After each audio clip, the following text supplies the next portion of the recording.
안녕하세요. 마가서원입니다. 벌써 한 달여 시간이 지나가고 있었네요. 영화사에 잘 다녀왔는지 궁금하셨을 것 같아요. 그래서 이번엔 좀 더 일찍 소식을 전해드릴 수 있지 않을까 하고 지난 방송 녹음을 하며 생각했었는데요. 어떻게 시간이 지나갔는지도 모르게 시간이 지나갔다라는 표현밖에는 떠오르질 않네요. 기다려주셔서 감사합니다. 그간 전혀 예상하지도 못했던 이야기들이 생기는 바람에 그 모든 것들이 좀 침전되는 시간이 제게 좀 필요했었어요. 네, 먼저 서울 여행은 잘 다녀왔습니다. 주인 아주머니께서 영상까지 보내주신 덕분에 정말 완벽한 하루 여행이 되었었죠. 사실 그 영상을 딱 본 순간 직감적으로 내 바램과는 다른 결말이 나겠구나 하는 예감은 살짝 들었었거든요. 그래도 그 순간 웃음이 터져 나왔던 건 바로 그 기가 막힌 타이밍 때문이었죠. 그 웃음 덕분이었는지 얼마 후 새로운 아이디어도 떠올랐었고요. 타센싱 감독님이 타지마할 촬영 허락을 받지 못해 타지마할 뒤에 가서 영상을 찍으셨던 것처럼 저는 다음 영화 리뷰에 더 폴의 리뷰 내용을 뒷배경 삼아 녹여내면 되겠다는 여유까지 생겼었죠. 덕분에 한결 가벼워진 마음으로 하루 여행이 시작됐었고요. 서울역에서 내려 택시를 탔는데요. 정말 택시 타고 등산하는 것 같았어요. 계속해서 가파른 언덕길을 올라가는 거예요. 기사님도 당황하실 정도였죠. 얼마 후 언덕 꼭대기에서 차가 멈췄는데 택시에서 내려 건물들을 자세히 살펴보니 다행히 회사 이름은 바로 눈에 띄더군요. 막상 회사 간판을 보니 가슴이 두근대기 시작했어요. 사실 이번 방문에 대한 구체적인 계획이 있었던 것은 아니었거든요. 그저 혹시나 끝까지 가보면 또 다른 이야기가 생기진 않을까 하는 정말 0.0001%의 신락 같은 기대와 마지막까지 최선을 다해보고 싶었던 마음과 지금까지 일어난 간증 이야기의 끝은 무엇일까 하는 일종의 호기심과 그래도 이 원고들을 끝까지 포기하고 싶지는 않았던 일말의 미련 등 여러 마음들이 뒤섞여 있었던 것 같아요. 그런데 사실 주인 아주머니께서 보내오신 영상을 본 순간 마치 그동안 수고 많았으니 하루 잘 쉬면서 그 모든 마음들을 다 잘 풀어내고 오라는 아버지의 위로가 느껴지면서 이런 간절했던 마음들은 사실 김 빠진 사이다처럼 조금은 시들해졌었거든요. 그런데도 저는 기어이 이 회사 앞까지 오게 된 것이었죠. 어쨌든 저는 현실에서는 끝까지 한번 가보고 싶었던 것 같아요.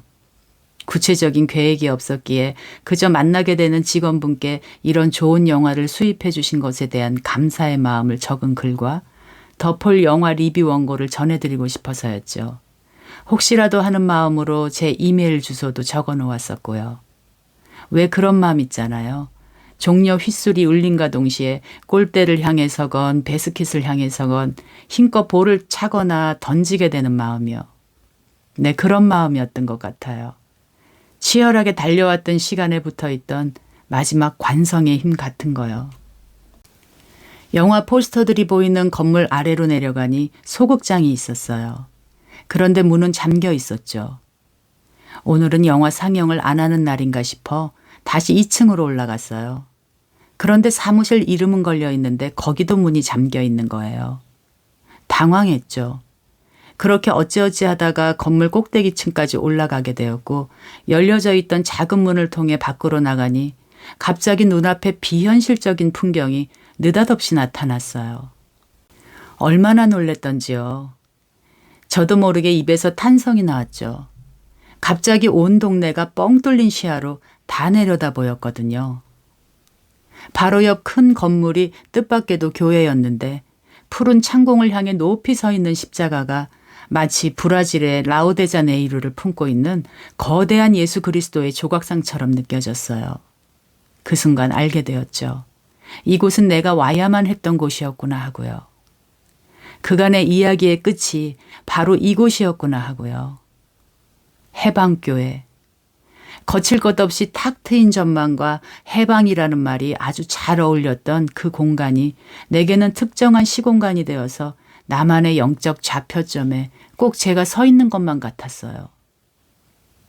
거기까지 가게 된 목적조차 까맣게 다 잊어버린 채로 그 공간에 온전히 심취해 있었는데요. 역시 하나님께서 쓰신 이야기가 맞았구나.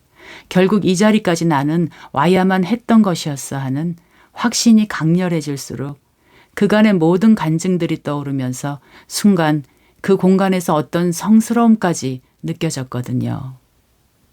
결국 회사도 방문하지 못하게 된 실패한 현실이라는 사실과 그런 현실을 비추는 비밀스러운 성스러움이라는 초월적이며 영적인 은혜가 공존하면서 오히려 역설적인 기쁨이 일어나니 일순간 온 정신에 생기가 돌았죠.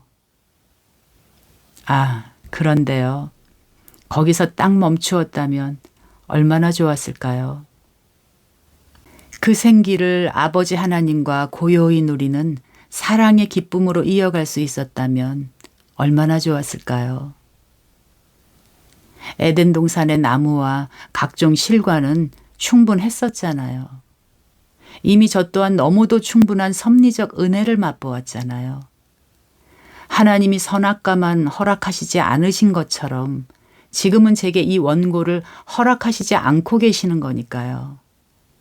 그런데 저는 마치 감독의 컷사인이 떨어졌는데도 불구하고 자기 흥에 겨워 계속해서 연기를 하는 배우처럼 갑자기 충동적으로 영화사 대표님께 전화를 걸었어요. 저작권에 대한 최종 권리를 갖고 있는 영화 제작사를 어떻게 하면 컨택할 수 있는지 알고 싶었거든요. 하나님의 은혜가 주시는 새로운 힘, 생기가 활력으로 발현되자 곧바로 일어난 행위가 결국 하나님 아버지의 뜻을 저버리는 쪽으로 튀어간 것인데요. 마치 든든한 뒷배경을 숨겨놓고 전장에 나가는 장수처럼 내 안에 가득한 기쁨 때문에 그 어떤 거절의 말에도 상처를 받지 않을 것 같은 지나친 호기가 부린 행동이었죠. 그 순간은 온전히 나 자신만 생각한 거예요. 간증을 일으켜주신 아버지의 마음은 안중에도 없었죠. 은혜를 자만심으로 바꿔버린 것이란 건 한참을 지나서야 알게 되었지만요. 그래도 마지막으로 한 번만 더 확인해보자라는 생각이 만든 행위였어요. 결국 그것 또한 알려줄 수 없다는 단호한 최종 답변을 듣게 되었죠. 그때까지만 해도 그래, 끝까지 해볼 수 있는 건 다 해보았으니 이제 됐다. 최선을 다했으니 정말 됐어 하는 마음뿐이었죠.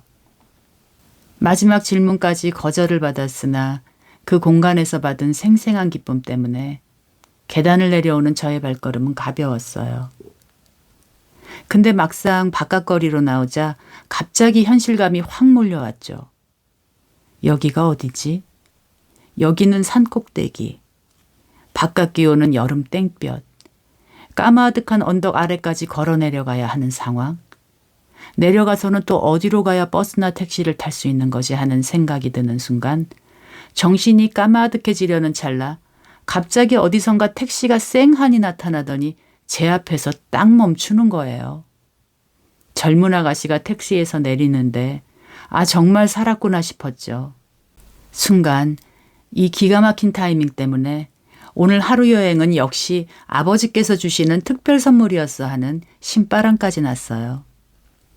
그러면서 아주머니께서 보내주신 영상 중에 오늘은 전망대 두 곳을 봐야겠다고 생각을 했죠. 언덕 꼭대기에서 내려오다 보니 다시 높은 곳에 오르고 싶어졌거든요. 정동해관에 있는 정동 전망대라는 곳을 먼저 올라갔어요. 알고 보니 정동은 우리나라 근대 도시의 탄생에 얽힌 역동적인 이야기들을 품고 있는 도시였어요. 13층 높이에서 바라보는 덕수궁과 서울 시내는 정말 아름다웠죠. 그곳에 서니 도시의 복잡함을 한눈에 조망하면서도 친근함을 잃지 않을 수 있는 높이가 13층이라는 것을 새삼 알게 되었어요. 네, 그곳에 서니 구한말 우리나라 근대사가 제게 다르게 다가오는 거예요. 역사의 문외한인 제게 우리나라 근대사란 정치 사회 지도층들의 무지와 탐욕으로 인한 무능과 수치와 굴욕의 시대로만 여겨졌으니까요. 그런데 그곳에 서서 1895년 을미사변으로 명성황후가 시해되자 고종 황제가 황태자와 함께 1년간 피신해 있었다는 러시아 공사관과 헤이그 특사를 접견한 장소이자 을사조약이 체결된 비운의 장소이기도 했던 덕수궁 중면정과 본격적으로 밀고 들어오는 열광들과 교류의 장을 열기 위해 서양식 외교 건물로 지었던 돈독전을 바라보니 그 흔적들은 휘몰아치는 역사의 부대낌 속에서도 치열하게 살아내야만 했던 인생들의 처절한 생존 이야기로 제게는 다가왔어요. 그 모든 서사들을 한눈에 지척에서 바라보게 되니 그 순간만큼은 불행했던 역사의 사실보다 더 중요한 진실, 인생은 무슨 일이 있어도 이처럼 살아내야 한다라는 진실이 저릿하게 느껴졌거든요. 더 중요한 진실을 보게 되자 비로소 그 역사가 점점 제게 친근하게 느껴진 것이에요. 이 역사의 추락의 시기에 한쪽에서는 새로운 생명의 기운이 꿈틀대고 있었다는 흔적도 보았습니다. 1897년 미국 선교사 아펜젤러에 의해 최초의 서양식 개신교회로 건립된 정동제일교회가 일제강점기에 항일활동의 거점이었다는 것도 알게 되었고 1926년 영국인 아서 딕슨의 설계에 따라 로마네스크 양식으로 지어진 대한성공의 성당을 보며 그럼에도 불구하고 부글거리며 끓어올랐던 그 시대의 열정도 보았습니다. 정체성을 지키려는 조선의 전통과 그 정체성에 힘을 더하려는 근대가 충돌하고 반응하며 폐쇄성과 개방성이라는 양태로 공존했었던 공간을 13층의 높이에서 바라보고 있자니 마지못해서였든 생생한 호기심에서였든 무수한 선택들이 만들어 놓고 간 역사의 흔적들에 그 격동의 시대를 살아내야만 했던 어제의 모든 사람들의 숨결이 배어있는 것만 같았어요. 결국 그 모든 선택들은 살아남기 위한 각자의 선택이었을 테니까요. 그리고 그 모든 흔적들을 감싸고 있는 초현대식 빌딩들이 그래, 이것 봐라, 우린 이렇게 살아남았다라고 세상을 향해 외치고 있는 것만 같았죠. 과거와 현재가 공존하는 풍경을 뒤로하고 두 번째 전망대인 세실마루로 갔어요.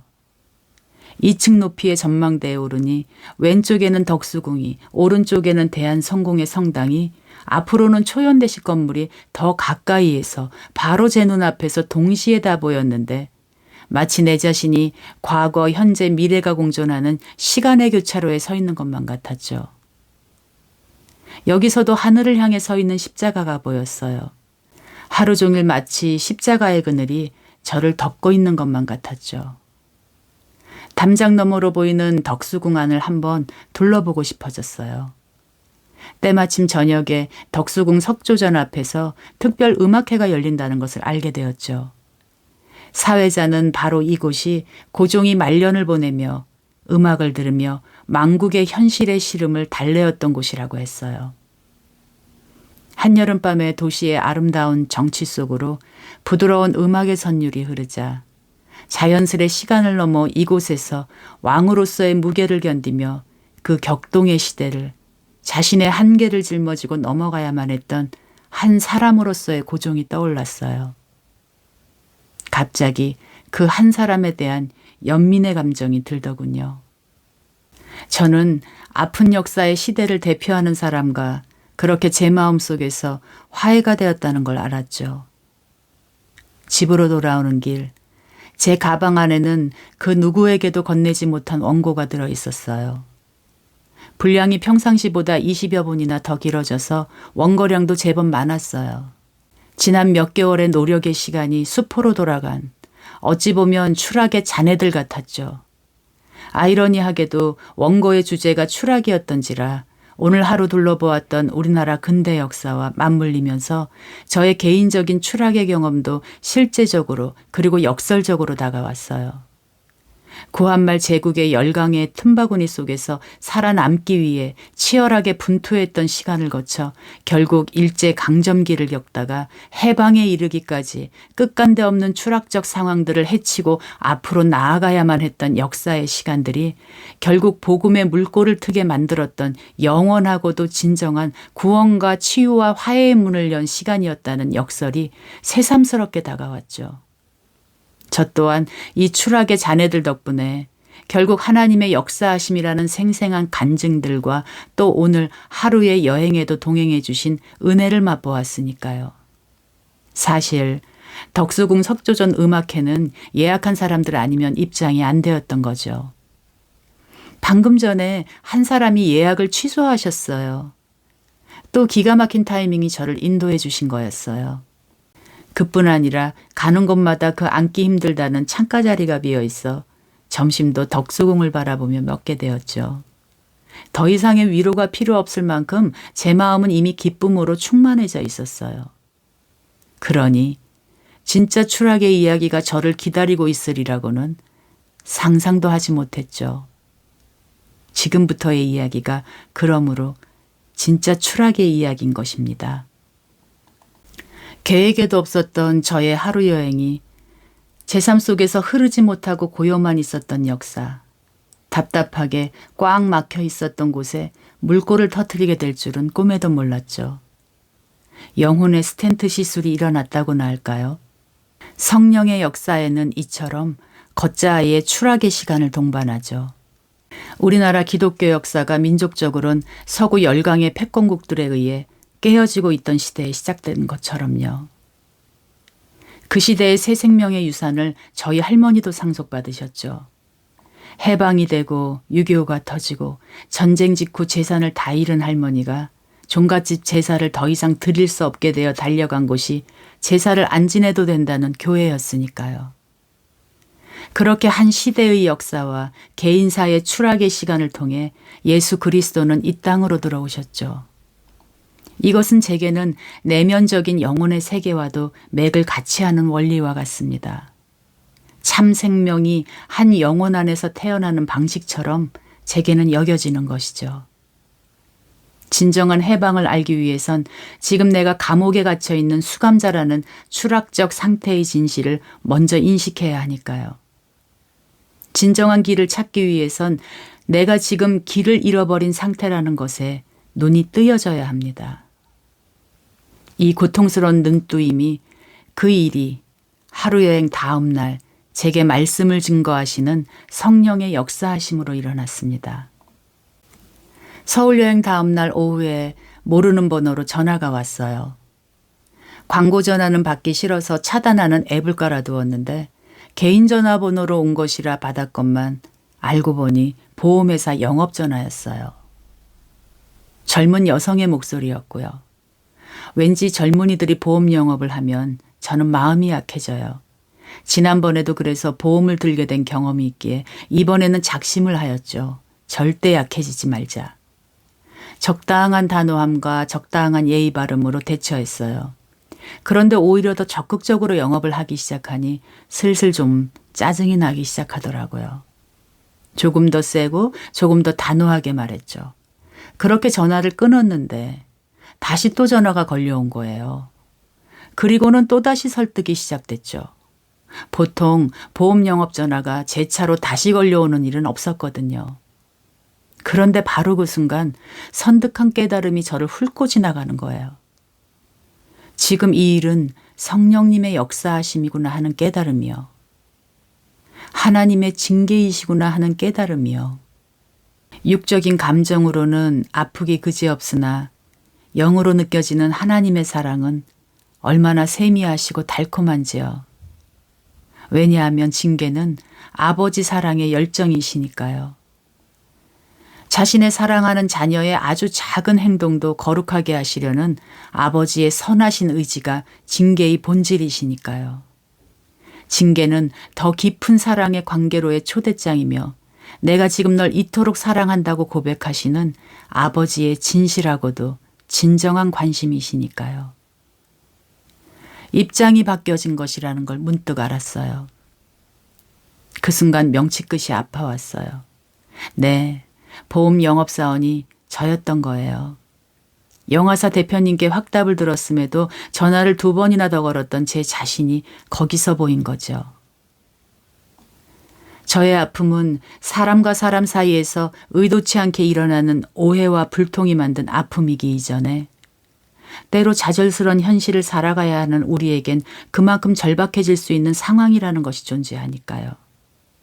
그러나 그 전에 이미 그렇게도 많은 간증을 성령 하나님의 은혜를 맛보았던 과정 속에서 아니 그 은혜가 해방교회 십자가 아래에까지 지속되고 있었던 바로 그 순간에까지 이미 하나님의 뜻을 다 감지하고 있었음에도 성공이든 실패든 나는 끝까지 했다라는 내가 쓴 이야기의 끝을 확인해 보겠다는 의지 때문에 그 은혜가 내려준 새 생명을 곧바로 하나님의 마음을 저버리는 데 써버렸다는 것에 제 자신에 대하여 놀랐던 것입니다. 내 속에 있는 또 하나의 힘의 정체를 생생히 보게 되었으니까요.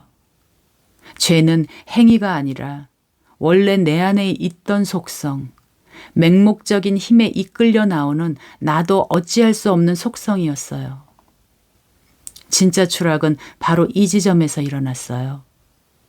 나의 존재적 핵심부, 중심부의 상태를 직면해야만 했던 곳에서요. 오라 나는 공고한 사람이로다. 이 사망의 몸에서 누가 나를 건져내려 하는 탄식이 절로 터졌죠. 믿음에서 온 확신을 붙잡지 못하고 욕망에서 온 확인을 해보고 싶은 마음에 하나님의 음성을 확실히 듣고도 다시스의 배를 집어탄 것이었어요. 왜 성령의 열매의 마지막이 절제여야 하는지를 알게 되었어요. 절제란 하늘의 하나님이 나의 하나님에서 우리의 하나님으로 확장되어야 하기 때문인 것이었죠. 하늘 아버지의 생명의 속성이었습니다. 하나님의 역사하심은 조화를 통해 하나됨을 이루어 가시는 것이 그 목적이시니까요. 그것이 이 땅에서 예수 그리스도의 마지막 기도였죠. 아버지와 내가 하나인 것 같이 저들도 하나 되게 하소서. 이 기도의 응답을 이루어 가시는 것이 성령 하나님의 사역이시죠. 예수 그리스도와 연합된 그 속성의 힘에 의지하여 하늘의 하나님만을 끝까지 지향할 때 나의 하나님은 우리의 하나님이 될 수 있다는 걸 알게 되었어요. 주님이 가르쳐 주신 기도, 하늘에 계신 우리 아버지 말입니다. 그러므로 절제는 지향의 문제였어요. 아버지만을 지향한다는 것이 실제 삶에서 작동되는 생활의 내용이었던 거예요. 해방교회 아래서 하나님 마음이 안중에도 없었던 것처럼 영화사 대표님의 마음이 제 안중에 없었던 거지요. 내 존재의 가장 깊은 저류에 잠재되어 있는 이 이기심이라는 본성이 만들어낸 사고방식과 그 방식을 고수하려는 고집의 힘을 진실되게 아버지를 사랑했던 예수 그리스도의 참사랑의 힘 안으로 전이시켜가는 것이 하나님을 의지하는 것이요, 하나님을 신뢰하는 것이요, 성령의 마지막 열매인 절제라는 걸 알게 되었어요. 왜냐하면 그 이기심의 힘 또한 하나의 방향을 향해 나아가기 때문입니다. 그것도 길을 냅니다. 그 이기심이라는 길이 반질반질하고 견고해질수록 내 영혼 안에서 주님의 길을 잃어버리게 되는 것이죠. 네, 저는 잠시 길을 잃었던 거예요. 목자이신 성령 하나님의 은혜가 아니면 영원히 잃어버린 한 드라크마 신세가 바로 저인 것이죠. 회개라는 은총의 등불의 빛으로 잃어버린 드라크마는 발견이 됩니다. 내가 가고 싶은 방향이 아니라 다시 하나님을 지향하게 되었을 때 마음의 타락은 비로소 끝이 납니다. 등불의 빛이 비추자 저는 차분히 제대로 집중해서 그날 하루 여행을 곰곰이 되돌아보게 되었어요. 내게 일어났던 갖가지 신기했던 타이밍은 하나님의 그럼에도 불구하고의 사랑, 인내의 사랑이었지. 두 영의 연합된 기쁨의 사랑이 아니었어요. 쓰디쓴 배신을 감내해야 하는 십자가 사랑이셨죠. 하루 종일 십자가 그늘 아래 있었던 게 맞았던 거예요. 진짜 추락이 일어났어요. 내 자신이 마음으로는 하나님의 법을, 육신으로는 죄의 법을 섬기노라고 고백했던 사도의 진실을 저 또한 제 안에서 생생히 여전히 경험하게 되었으니까요. 하나님의 법은 사랑의 법이죠. 죄의 법은 욕망의 법이고요. 굳게 닫혀 있었던 영화사 극장문과 사무실 문이 다시 떠올랐어요. 부끄럽지만 저는 보험회사 영업사원의 전화를 받기 전까지만 해도 이 모든 진실은 까맣게 모른 채로 때때로 어제 영화사 대표님과의 통화가 떠오를 때마다 그분을 판단까지 하고 있었죠. 제가 경험한 사실을 기반으로요. 젊은 사람이, 그것도 여성 예술인이 어찌 그리 낭만이 없을까. 그런 사랑스러운 영화를 수입한 사람이 맞나? 같은 영화를 사랑한 사람으로서의 최소한의 공감 정도는 해줄 수 있었던 거 아닌가? 거기까지 찾아온 사람에게 너무 무정한 것 아닌가? 정말 진짜 나이는 육신의 나이가 전부가 아니구나. 이런저런 교만한 판단의 생각까지 하면서도 하나님이 무엇을 막으려고 임재의 은총을 그 순간 제게 내려주신 건지는 까맣게 몰랐고, 오히려 그 임재의 은총의 장소 그 자리에서 끝까지 전화를 걸었던 내 자신이 무슨 일을 저지르고 있었는지에 대해서도 아무것도 모르고 있었던 거죠. 깊은 슬픔이 차올랐습니다. 육신의 힘이 비로소 꺾이고 못 박히는 슬픔이요. 내 속에 또 하나의 법, 사도 바울이 말한 그 법. 하나님을 마음에 두기 싫어하고 그 사랑의 명령을 듣기 싫어하는 법, 성령을 거스르는 법, 생의 주도권을 내가 갖겠다고 기를 쓰는 법, 내가 이길 수도 없고 없앨 수도 없는 막강한 힘을 가진 육신의 법, 하나님 아버지와 내 사이를 가르는 법, 그 법의 힘에 그렇게도 빨리 재빠르게 반응한 내 존재의 원형질인 배신의 속성이 슬펐습니다. 이 배신은 그러므로 하나님께서 써가시는 이야기의 맥락을 이미 알고 있었다는 점에서 자유로부터 기인되었기에 저의 의지로 스스로 선택한 것이었던 거죠. 자유의지요. 오라 나는 공고한 사람이로다. 누가 이 사망의 몸에서 나를 건져내랴. 우리 주 예수 그리스도로 인하여 내가 찬송하리로다. 그러나 진짜 길은 추락의 가장 깊은 곳, 맨 밑바닥에서 나타납니다. 갈림길로요. 그러니 베드로의 통곡을 지나간 영혼에게 이 슬픔은 그 슬픔이 깊어진 만큼 그리스도로 인하여 진정한 찬송의 기쁨을 이끌어냅니다. 진정으로 애통하는 자에게 있는 위로의 복은 바로 이 복, 복의 근원 예수 그리스도의 십자가입니다. 복의 근원 강림하사 찬송하게 하소서. 복의 근원은 십자가 위로 강림하셨죠. 항상 아버지의 뜻을 완벽하게 따를 수 없는 그런 불완전한 저의 상태가 그리스도로 인하여 용납을 받았다는 것이 기쁜 게 아니었어요. 그래도 단 한 사람, 하나님 아버지의 마음을 거스르지 않고 일평생 아버지의 뜻을 완벽하게 충족시키신 분이 이 땅의 육신으로 피와 살이 있는 한 인간으로 살다 가셨다는 것에 제게 말할 수 없는 위안이 되었습니다. 그 한 사람이 있었다는 사실이요. 하나님 아버지의 마음이 그리스도 예수로 인하여 태초에 심히 좋으셨던 그 창조의 기쁨을 되찾을 수 있으셨다는 것이 제게 진정한 위로가 되었습니다. 나로서는 도저히 안 되는 할 수도 없는 위로를 아버지 하나님께 드린 예수 그리스도로 인하여 제 마음도 쉼을 얻습니다. 이런 의미 안에서만 내가 그날 아버지의 은혜 속에서 행했던 배은망덕이 예수 그리스도의 행하심으로 인하여 제 마음 안에서 구원이 됩니다. 단 한 분이 속썩이는 인류를 대신해서 하나님 아버지의 위로가 되셨다는 것이 제게 진정한 기쁨이 됩니다.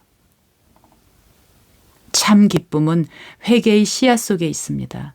참 기쁨이 낳는 새 생명은 베드로의 통곡 안에 있습니다. 이 기쁨을 맛보기 전엔 세상이라는 유혹을 버릴 수도 이길 수도 없습니다. 슬픔과 기쁨이 그렇게 교차하는 동안 문득문득 영화사의 풍경이 떠오르곤 했어요. 흥행과는 거리가 멀었던 영화 포스터들이 붙어있던 벽, 조금은 황폐하다고 할 수도 있었던 그 건물 내부 풍경 위로 영화처럼 대표님의 목소리가 덧입혀지자 어쩌면 현실에서는 버티기 힘든 상황에 처해 있는 한 젊은이의 등에 내가 깃털 하나를 얹었을 수도 있었겠구나 하는 슬픈 자각이 올라왔습니다. 사막에 무거운 짐을 지고 가는 낙타가 있었대요. 그런데 어디서 바람이 일자 깃털 하나가 날아와 그 낙타의 등 위에 얹어졌죠. 그러자 낙타가 그 무게를 더 이상은 견디지 못하고 쓰러졌다는 이야기가 떠오른 것이었어요. 두 번째 아픈 추락이 이 지점에서 일어났어요. 해방교회 십자가 아래서 갑자기 일었던 임재의 은총은 나뿐만이 아니라 그를 위한 거였구나 하는 깨달음이 일자 추락의 가속도가 붙었죠. 결국 그 옛날 예민하기만 했던 10대 사춘기 시절, 난 커서 절대로 저런 무딘 어른들은 되지 않을 거야 라고 했던 제게 그 당시 괴물같이만 보였던 그 괴물 같은 어른이 기어이 되고야 말았구나 하는 자각이 일자 세 번째 추락이 일어났고요. 어째서 그 닫혀진 문들이 내 마음의 소매자락을 붙들지도 못하고 잠시라도 주춤거리게도 하지 못했단 말인가 하는 자각이었죠. 참으로 미안합니다. 용서해 주세요. 다시 또 전화를 걸 수도 없었기에 속으로 그렇게 되뇌이고만 있었어요. 누구보다 절박한 심정이 어떤 건지 나 또한 알았으면서도 바로 다음 날 영업사원의 등에도 또 하나의 깃털을 얹은 셈이었어요. 사실의 세계에서 내가 날려보낸 그 작고도 가벼운 깃털들이 눈에 보이지 않는 하나님 나라의 진실의 세계에선 그의 마음의 무릎을 꺾여지게 했다는 것을 생각하니 지난 내 삶이 아연해졌습니다. 나의 가장 가까운 이웃, 남편과 아들들에게는 내가 날려보낸 깃털들이 쌓여 그들의 짐보다 더 무거운 짐이 되어 있었어요. 깊이를 모를 끝간데 없는 추락이 계속해서 일어났어요. 하나님, 어디까지 떨어져야 하는 건가요? 진실이라는 땅에 부딪힐 때마다 깨어지고 또 깨어졌어요. 그러나 하나님이 주시는 슬픔 안에는 새 생명이 들어 있습니다. 며칠 뒤 현관문을 열고 나가다 이웃 아주머니와 맞닥뜨렸습니다. 웃으며 인사를 했죠. 그런데 아주머니 얼굴 표정이 굳어 있었어요. 순간 번뜩 떠오르는 사연이 있어 남편에게 몇 호에 사시는 분이냐고 물어보니 제가 생각했던 그분이 맞았죠. 제가 사는 빌라는 10가구가 삽니다. 2년씩 돌아가면서 총무일을 맡고 있죠. 회비 관리와 반상의 모임 주관을 주로 하게 되는 일이었죠. 1년 전쯤 다음 반장일을 보게 될 분과 인수인계 과정에서 서로 작은 오해가 생기게 되었죠. 그런데 그날 저녁 그분은 공동 카톡방에 그 당시로는 저로선 참기 힘든 내용들을 잔뜩 올리셨습니다. 마음은 진정이 되지 않았지만 어쨌든 맞대응하지 않고 저녁에 남편에게 총무로서 사과의 메시지를 카톡방에 올려달라고 부탁하고 저는 조용히 단체 카톡방을 나왔어요. 카톡창에는 퇴장했다는 표시가 되지 않아 다행이라고 생각했었고 그래도 이 정도면 믿는 사람으로서 최선을 다한 거라고 생각했었고 또 한 가지 부끄러운 생각은 수준, 네, 수준이라는 생각을 했어요. 정확히 그 단어요. 나와는 수준이 맞지 않는 곳이라고요. 그 당시 그 다음 날 저도 모르는 옆동에 사시는 분이 옥수수 한 소쿠리를 쪄서 저희 집에 가져오실 정도로 네, 그 정도로 정말 참기 힘든 카톡 내용들이었었죠. 그러니 저는 그날 제가 공동 카톡방에 제 억울함을 풀기 위해 사실을 터뜨리지 않은 것만으로도 잘한 것이라고 스스로 지금까지 생각해왔던 거였고 시간이 지나자 그 일은 까마득하게 잊어버린 일이 되었던 거예요. 가짜 사과, 가짜 평화, 가짜 자유인 것도 모른 채로요. 그런데 그날 아침 그 아주머니의 굳은 표정에서 내가 올린 깃털 하나를 보게 된 것이에요. 그 얼굴을 본 순간 단번에 하나님의 역사하심이라는 걸 알았죠. 왜냐하면 그분의 일그러진 얼굴 표정에서 나를 향한 것만은 아닌 그분의 생의 무게가 고스란히 느껴진과 동시에 그 얼굴의 빛을, 환한 빛을 솟아오르게 하고 싶다라는 강렬한 사랑의 열망이 일순간 솟아났기 때문이죠. 순간 제게서 성신을 거두어 가시지 않은 것이 실감이 되면서 지난 며칠 동안 눌려있던 영혼에 숨통이 트이는 것만 같았고, 어째서 이런 나를 떠나시지 않고 보잘것없고 하찮은 내 삶을 이토록 세미하게 인도해 주시는지 이해가 되지 않았으나 주님을 떠올리자 모든 것이 이해가 되었죠. 그건 주님의 버림받으신 사랑, 하나님 아버지께도 사람들에게도 진심을 다하였으나 끝내 버림당한 그 사랑이 이루신 덕이었으니까요. 그 사랑 때문에 제 자신이 어떤 대우를 받는가 하는 것은 지금의 이 부르심 앞에서 중요한 일이 되지 못했어요. 저 또한 버림당할지도 모르는 그 사랑 안으로 이젠 자의적으로 추락을 하기로 선택한 것이죠. 내 안에 또 다른 자유의지로서요. 네, 이 사랑이 어디로부터 왔는지를 안다는 것과 나 자신 스스로가 부서짐을 받아들인다는 것이 무엇인지를 안다는 점에서 자유가 되는 것이고, 주님처럼 아버지의 뜻을 기꺼이 따르기로 선택하였다는 점에서 의지가 됨으로써 자유의지가 되는 것입니다. 그러나 이것은 회개의 씨앗이 맺은 열매인 하나님의 생명, 하나님의 사랑, 하나님의 시선이 낳은 자유의지인 것이죠. 내가 올린 깃털만큼은 집어들고 싶어졌어요. 지난 며칠 동안 깨어질 때마다 참으로 미안합니다, 용서해 주세요라고 제 마음속을 울리던 그 고백들이 현실 속에서 어디를 향해 나아가야 하는지를 알게 되었어요.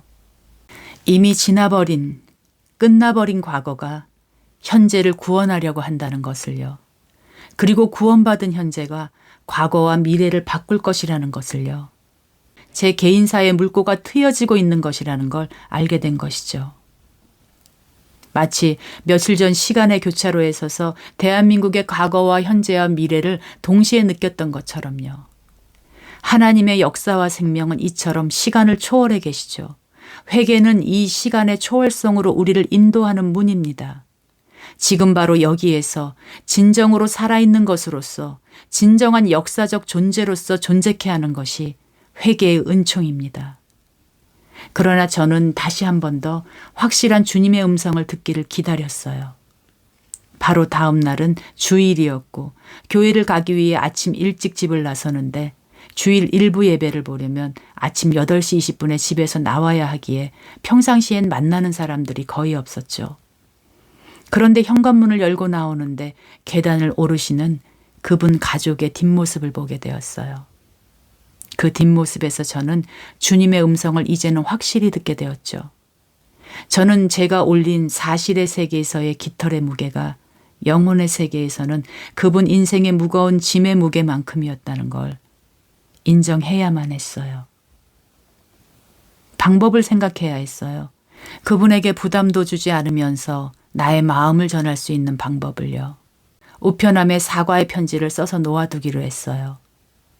그러면서 알게 되었죠. 오늘 죽음의 철장을 산산히 깨뜨리시고 부활하신 주께서 이 나라 백성들을 얽어맨 결박을 끊으시고 그들에게 하나님의 자녀가 누리는 자유와 빛을 허락해 주시옵소서. 1885년 4월 5일 부활절, 한국 최초의 개신교 선교사 아펜젤러가 한국 땅에 도착한 직후 드린 첫 기도에서 말한 빛이 어디로 가야 하는지를 알게 된 것이었죠. 그건 그분의 얼굴이었어요. 내 앞에 있는 너의 얼굴빛이었어요. 서로의 얼굴들이었던 거예요. 이 땅에 사는 백성들의 얼굴빛들이었던 거예요. 좌파와 우파가 나뉘고 세대와 세대가 나뉘고 남자와 여자가 나뉘고 남과 북이 나뉘어진 이 찢어진 현실 역사를 무력한 한 개인이 바꿀 순 없겠지만 하늘의 은혜의 물꼬를 트셔서 땅과 하나 되게 하신 그리스도의 영이 회개의 은총 안에서 깨뜨려진 한 영혼을 점령해 가시면서 그의 생활에서 평화를 이루어 가실 때 한 도시와 국가의 운명도 바뀔 수 있다는 것을 믿게 되었어요. 소돔과 고모라에 조용히 자아의 피를 흘리는 의인 10사람만 있었어도 그 도시의 운명이 달라질 수 있었던 것처럼요. 완전한 용서는 인간의 것이 아니죠. 하나님만이 용서를 하실 수 있는 용서는 신의 영역인 것이죠. 우리 인간은 참된 용서를 구함으로써 마음속에 응어리지고 막혀있는 부분에 해소가 일어나는 용서를 할 수 있게 된다는 것을 알게 되었어요. 끝간데 없던 추락이 제게 준 생명의 선물이었죠. 진짜 생명길은 추락의 잔해들이 널브러져 있는 이 밑바닥에서 열립니다. 서울 여행을 다녀온 다음 날 저녁 남편이 물었었죠. 영화사에 간 일은 어떻게 됐냐고요. 그때만 해도 저는 회개의 시간이 저를 관통할 것이라고는 까맣게 모르고 있던 터라 해방교회 아래에서 받았던 신기한 영적 은혜만 나누었어요. 그리고 곧바로 제 서재방으로 들어와 책을 들추었는데 요한계시록 1장 5절이 나오는 거예요. 또 충성된 증인으로 죽은 자들 가운데서 먼저 나시고 땅의 임금들의 머리가 되신 예수 그리스도로 말미암아 은혜와 평강이 너희에게 있기를 원하노라. 우리를 사랑하사 그의 피로 우리 죄에서 우리를 해방하시고. 저는 놀라 남편에게 소리쳤어요. 해방이 말씀으로 찾아왔다고요. 그때만 해도 이런 실제적이며 현실적인 그리고 생활의 이야기로 해방을 이루게 될 줄은 정말 꿈에도 몰랐죠. 그 해방이 우리를 예수 그리스도의 피에 동참케 하는 회개의 은총을 통해 이루어질 줄은요. 그런데 여기서 끝이 아니었어요. 하나님께서 제 영혼 안으로 이루고 싶어 하시는 해방을 또 보여주셨습니다. 해방교회 아래서 직감적으로 알게 되었던 영적 좌표점이 어디인지를 구체적인 현실 속에서 보여주신 것이죠.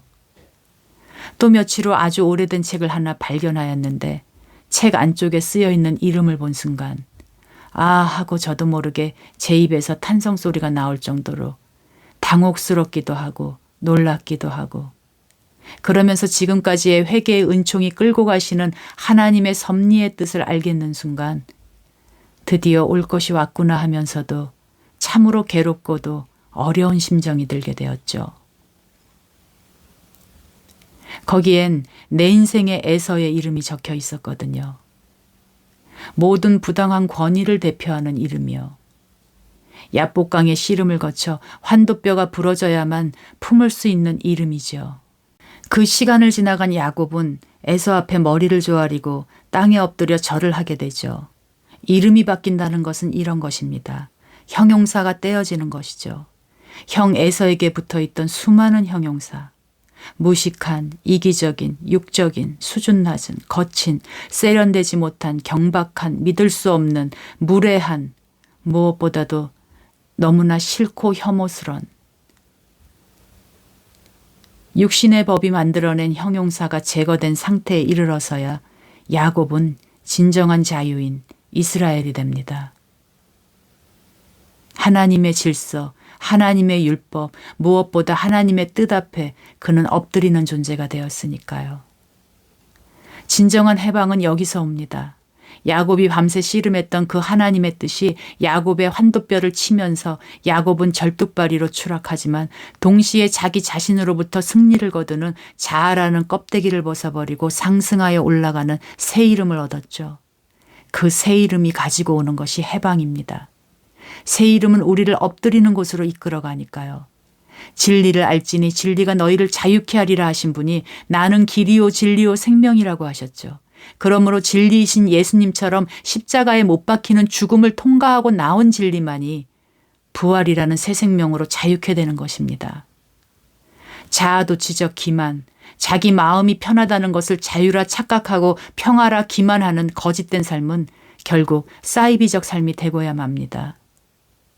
하나님을 향한 경배가 그렇게 이 땅에서 형 에서 앞에 엎드림으로써 생활 안에 그 경배의 내용이 담겨질 때 온전해지며 그때야 비로소 나로부터도 자유로워지는 것이니까요. 이제 하나 남은 내 영혼에 가나안 땅. 내 안에 가장 굵은 힘줄이 끊어져야만 점령당할 땅, 그 앞까지 당도했음을 알게 되었습니다. 내 스스로 휴전선을 그어놓았던 그 비무장지대를 점령하시고야 말겠다는 성령의 선전포고가 일어나셨어요. 제가 썼었던 원고의 이야기가 이렇게 실제적인 제 자신의 계속되는 현실의 추락의 이야기로 쓰여지게 될 줄은 정말 꿈에도 몰랐었습니다.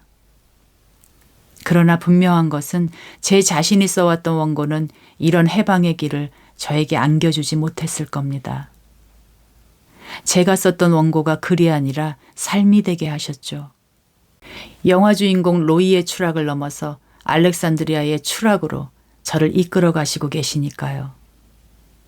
이 압복 강가를 지나면 맞이하게 될 해방이 무엇일지 아직 모르지만 이 해방의 기쁨을 언젠간 마가서원에서 함께 나누고 싶습니다. 네, 그리고 이번에도 또 에필로그가 생겼는데요. 이 글을 마무리하던 즈음에 9월 큐티책 마지막 부분에 있는 부록을 보게 되었어요. 놀랍게도 거기에는 우리나라 근대 초기 기독교가 전파될 때 어떻게 한글 문화와 접점이 생기면서 교육과 정치 사회 의식을 고취시켜 갔는지에 대한 역사가 나와 있었어요. 그 부분에서 권서라는 새로운 단어를 접하게 되었는데요. 당시에 성경을 판매하러 다니는 사람을 권서라 불렀고 권서들은 이 마을 저 마을 다니면서 성경책을 권할 뿐 아니라 복음을 전하고 한글과 성경을 가르치며 신자들을 양육하는 일까지 했다고 합니다. 당시 1896년에서 1908년 사이에 남감리교회가 설립한 225개 교회 중 대부분이 권서에 의해 개척되었다 하죠. 권서들이 감옥소, 병원, 나환자촌, 창녀촌, 도박판, 아편소굴, 궁궐, 상점, 산중사찰, 가난한 초가집, 어부의 거룻배, 뱃사공의 나룻배, 학교와 대학에 가서 중생한 자를 만들었다고 합니다. 이처럼 성경을 읽으며 자신의 존엄성을 확인한 이들이 식민의 현실을 수동적으로 체념하며 받아들일 수는 없었을 것이며 성경을 만나게 되면서 한글은 단순한 소통의 도구를 넘어 민족의 정신을 지키는 모태 역할을 하게 되었다고 합니다. 한글 성경은 한국인의 첫 근대 서적이 되었으며 서책의 근대적 복음망이 개척되고 대중화를 열어 민주주의의 기초를 형성했다고 평가받는다고 써 있었어요. 저는 글을 읽어 나갈수록 기쁨이 차올랐어요. 큐티책의 시작과 끝을 간증으로 만들어주셔서 저의 글이 삶이 되게 하여 주심에 감사했고 무엇보다 그 무명의 권서님들, 이 땅의 신앙의 선배님들, 무너져가는 조선과 세워져가는 대한제국의 사이 추락과 상승이 맞물려 나가는 톱니바퀴처럼 어지러웠던 그 역사의 한복판에서 전국 방방곡곡을 예수 그리스도의 십자가의 추락과 부활의 상승의 생명의 역사를 등에 지고 그렇게 다니시던 그분들의 발자국을 하나님 아버지께서 이처럼 기억해 주신다 하시는 성령의 증언을 듣게 된 것만 같았거든요. 무명이야말로 역사의 진짜 이름같이 여겨졌습니다. 너무도 사랑스러운 이름 무명, 아름다운 신비로 감추어진 이름이 무명이라는 것을 알게 되었어요. 역사를 실제적으로 주관하시는 하나님 아버지의 능력 때문에요. 하나님 나라는 말에 있지 아니하고 오직 능력에 있음이라. 하나님의 능력은 십자가의 능력입니다. 부서지고 깨뜨려지며 죽는 능력입니다. 그리고 새 생명으로 태어나게 되는 부활의 능력입니다. 하나님만이 당신의 나라의 역사를 말씀의 능력으로 깨뜨리시며 세워가시며 증거하십니다. 그리고 그 하나님 나라는 회개의 영으로 부서지고 세워지는 날마다 죽고 날마다 새로 태어나는 역사의 사람, 그 사람 자신인 것입니다. 오늘도 긴 이야기 들어주셔서 감사합니다.